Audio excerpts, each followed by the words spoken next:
Good morning students. आज जो है हम सेट्स थ्योरी का जो है आपका मैंने कल तक जो है आपको लाइव क्लास में यहाँ पे समझा दिया था। यूनियन, इंटरसेक्शन, सब्ट्रैक्ट, डिफरेंस, इनके बारे में मैंने समझा दिया था आपको। ठीक है, तो क्योंकि कई बच्चों की प्रॉब्लम आ रही थी, मुझे भी कहीं कुछ प्रॉब्लम आ रही थी लाइव क्लास में, इस वजह से मैंने वापस से आपको यूट्यूब क्लास स्टार्ट की है।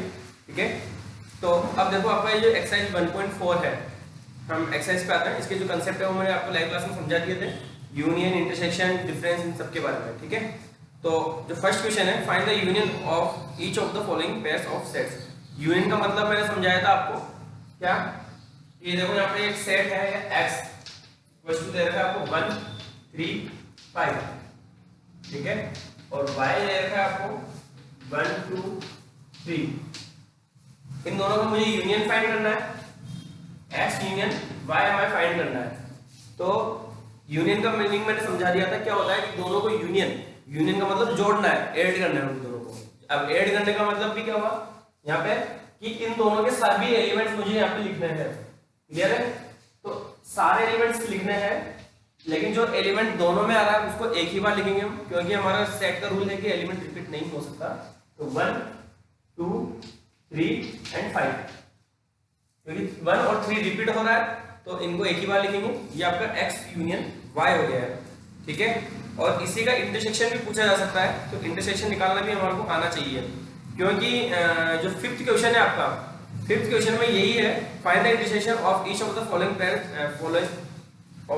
Pair of sets of question 1 above. ठीक है, इन्हीं सबका हमें इंटरसेक्शन भी फाइंड करना है, क्वेश्चन फिफ्थ में है ये सब, तो हम यहीं पे फाइंड कर लेते हैं। यही हम लिख लेते हैं x इंटरसेक्शन y। फर्स्ट देखो, इनमें इंटरसेक्शन का मतलब ओनली कॉमन एलिमेंट्स, तो कॉमन एलिमेंट्स 1 और 3 है आपके, ये 1 और 3, ये आपका x इंटरसेक्शन y हो गया। ठीक है, सेकंड वाला आप कर लोगे। थर्ड वाले में देखो, थर्ड वाले में पहले एलिमेंट लिखना होगा। ये फर्स्ट हो गया आपका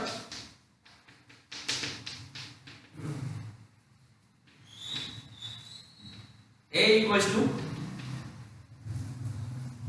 x is a natural number and multiple of 3। x is a natural number multiple of 3, तो क्या आएगा देखो आपने 3 6 9 12 15 एंड सो ऑन। ये आपका a हो गया। b, x is a natural number less than 6, x is a natural number less than 6 है, तो x is a natural number less than 6 में कौन कौन से आएंगे हमारे 1 2 3 4 एंड 5। अब देखो a यूनियन b करना है मुझे, तो कैसे लिखूंगा इसको मैं, बताओ। अब इसे कैसे लिखा जा सकता है इसको, इनका यूनियन करना है मुझे, तो ये सभी नंबर आएंगे यहाँ पे 1 2 3 4 5 और फिर यहाँ से 6 फिर 9 12 15 एंड सो ऑन, क्योंकि इस पे लिमिट ही लगी हुई है तो हम ऐसे ही लिख सकते हैं। ठीक है, अब आपका जो है next question fourth, x is a natural number and x is greater than 1 but less than equals to 6, और x is natural number. b वाला है आपका x is greater than, देखो a वाले में एलिमेंट आएंगे, a वाले में एलिमेंट है आपके 2 3 4 5 और 6। ठीक है, b वाले में एलिमेंट है x is greater than 6 and less than 10, इसका मतलब आपका 7 8 9, बस यही आएंगे।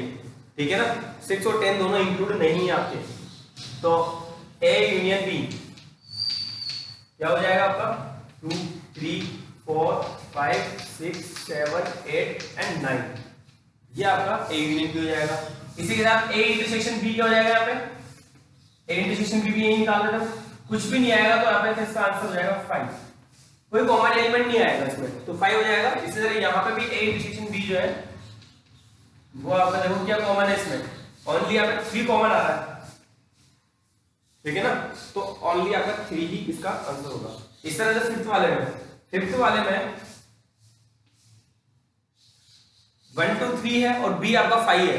ठीक है ना, तो यूनियन करोगे तो ओनली a आ जाएगा, 1 2 3 आ जाएगा, और इंटरसेक्शन इसका क्या आएगा 5 आएगा, क्योंकि कुछ कॉमन नहीं है, 5 आएगा। ठीक है, अब देखो सेकंड क्वेश्चन है, let A equal to A B और B equal to A B C, is A subset of B, क्या A जो है वो B का सबसेट है?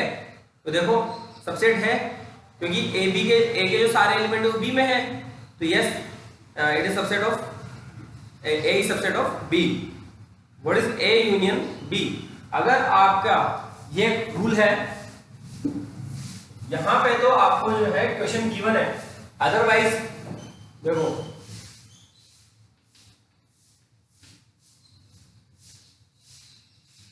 और B है आपका A B और C, ठीक है। अब देखो A is subset of,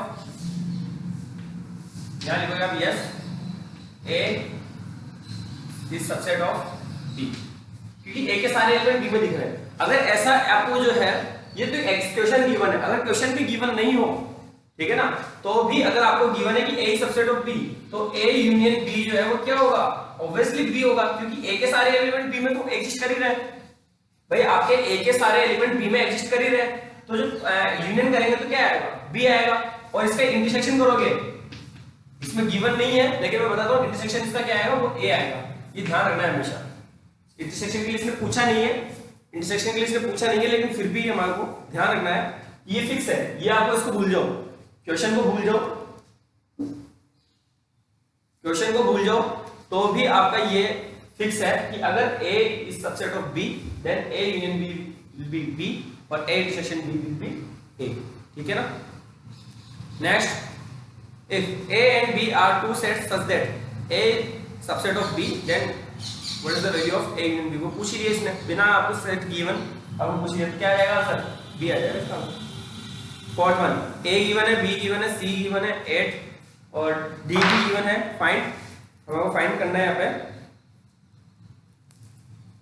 A union B, A union C, B union C, ये सब आप खुद फाइंड करोगे, ठीक है ना।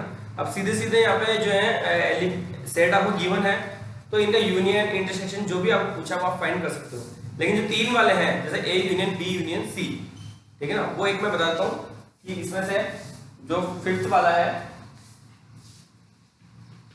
आप पहले ये सभी सेट को लिखोगे, A B C को लिखोगे, उसके बाद फाइंड करोगे A यूनियन B। मैं लिख नहीं रहा हूं, मैं डायरेक्ट करवा रहा हूं आपको, A union B union C आपको निकालना है।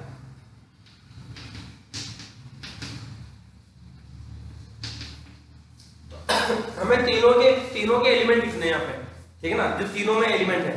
तो देखो तीनों में पहले मैं अब इसको लिखने का क्या तरीका है कि आप पहले जो कोई भी एक सेट के सारे एलिमेंट लिख लो बिना देखे। तो मैंने फर्स्ट वाले के सारे लिख लिए, ठीक है।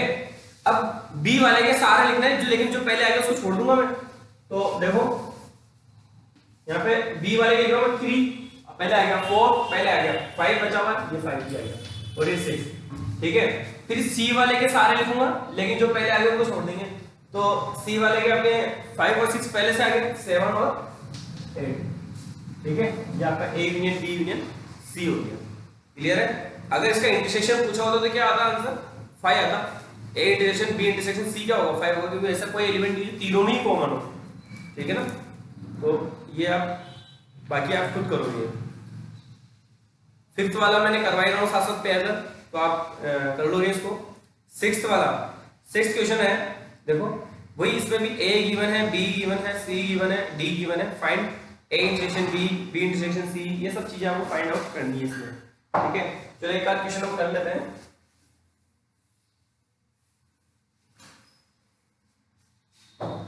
देखो आप यहाँ पे मैं डायरेक्ट आपको थर्ड क्वेश्चन करवा रहा हूँ इसका third, A intersection C intersection D, ठीक है। A C और D में क्या कॉमन है? तो देख लो आप खुद ही, A C, पहले तो A और C में कॉमन देखते हैं। तो A और C में 11 कॉमन आ रहा है ओनली, ठीक है। A और C में क्या कॉमन आ रहा है? 11 कॉमन आ रहा है। अब D में क्या 11 है? नहीं है, तो आपको 5 आंसर हो गया, ठीक है। कुछ भी कॉमन नहीं आ रहा तो 5 हो गया। इसी तरह से आगे देखते हैं हम सिक्स्थ वाले, A intersection B union C, ये आपका क्वेश्चन है, ठीक है। तो इसमें जो है पहले B यूनियन C, तो पहले बी यूनियन सी निकालोगे और उसका ए के साथ इंटरसेक्शन निकालोगे। इसको हम एक्सपेंड करके ये कर सकते हैं, A intersection B union A intersection C. आप ये भी लिख सकते हो उसको, ठीक है ना। ये आपका आइडेंटिटी है कि इसको इसके साथ मल्टीप्लाई किया, फिर यूनियन तो आपका बीच में रहेगा और ए इंटरसेक्शन सी। ये इस तरह से आप इसको एक्सपेंड करके लिख सकते हो, ठीक है। तो ये नोट कर लेना। और इसी तरह से जो है आपका इस दो बार अप्लाई हो रहा है, 6 में भी और 8 में भी। और 9th में हम इसको जो है ब्रैकेट ओपन नहीं कर सकते, इसको ऐसे सोल्व करना पड़ेगा, ठीक है ना। तो अब देखो ये वाला सबसे पहले A intersection B union A intersection C. हम इधर भी सभी ऐसे भी सॉल्व कर सकते हैं, ऐसे भी सॉल्व कर सकते हैं, ठीक है ना। तो देखो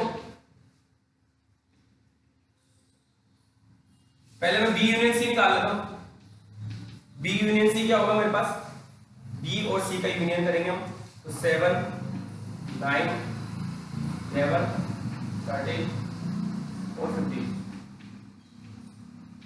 ये आपका बी यूनियन सी हो गया, ठीक है।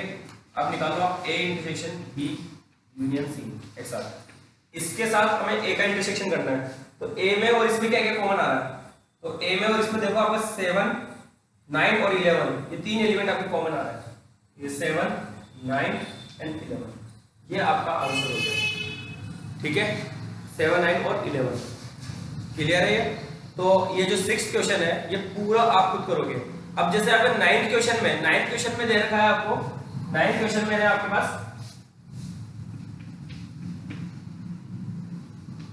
ए इंटरसेक्शन बी यूनियन सी, ठीक है। अब देखो बी यूनियन सी मैंने यहां पे निकाल के रखा हुआ, ये रहा बी यूनियन सी यहां पर है। अब ए इंटरसेक्शन बी निकाल के रख लो पहले, ठीक है ना। ये सब चीजें हमें पहले ही निकल जाएगी। फर्स्ट क्वेश्चन में ए इंटरसेक्शन बी पहले से होगा, आपको बार बार निकाल के दिखाने की हमें जरूरत नहीं है। एक बार हमने निकाल लिया तो उसी को हम काम में लेते रहेंगे, ठीक है ना। तो बी ए इंटरसेक्शन सी आपने फर्स्ट क्वेश्चन में निकाल के रखा हुआ होगा। और A intersection C A intersection B, तो ए इंटरसेक्शन बी देखो क्या है आपके पास 7 9 और 11 ये नंबर आपके कॉमन है। ये 7 9 और 11, ठीक है। ये ए इंटरसेक्शन बी है। इसका बी यूनियन सी, ये आपका बी यूनियन सी, इसके साथ में और इसका इंटरसेक्शन करना है, ठीक है ना। तो इंटरसेक्शन किया हमने, तो क्या आंसर आ रहा है इसका, ये तीनों एलिमेंट जो है इसमें कॉमन आ रहे हैं, मतलब ये वाला पार्ट जो है इसका सबसेट हो गया। तो ये आपका 7 9 और 11 इसका आंसर हो जाएगा, क्लियर है। तो यही इसका आंसर है। तो इस तरह से जो है आप 6th क्वेश्चन तक, आज का इतना ही काफी है, 6th क्वेश्चन तक आप खुद करोगे होमवर्क में, ठीक है। सभी क्वेश्चन करने हैं आपको, प्रैक्टिस हो जाएगी ए यूनियन बी की, मतलब यूनियन की और इंटरसेक्शन की प्रैक्टिस हो जाएगी अच्छे से। और उसके बाद जो है आपको प्रॉब्लम भी नहीं आएगी। मैं बता देता हूँ आपको कि प्रोबेबिलिटी जब आएगी हमारे पास इस बार 11th की भी और 12th की भी, ये A union B A union C जो है हमारे लिए बहुत ज्यादा इंपॉर्टेंट है। ये जो कंसेप्ट है, ये जो ऑपरेशन है बहुत ज्यादा इंपॉर्टेंट है, क्योंकि ये बार बार काम आते रहते हैं, ठीक है ना।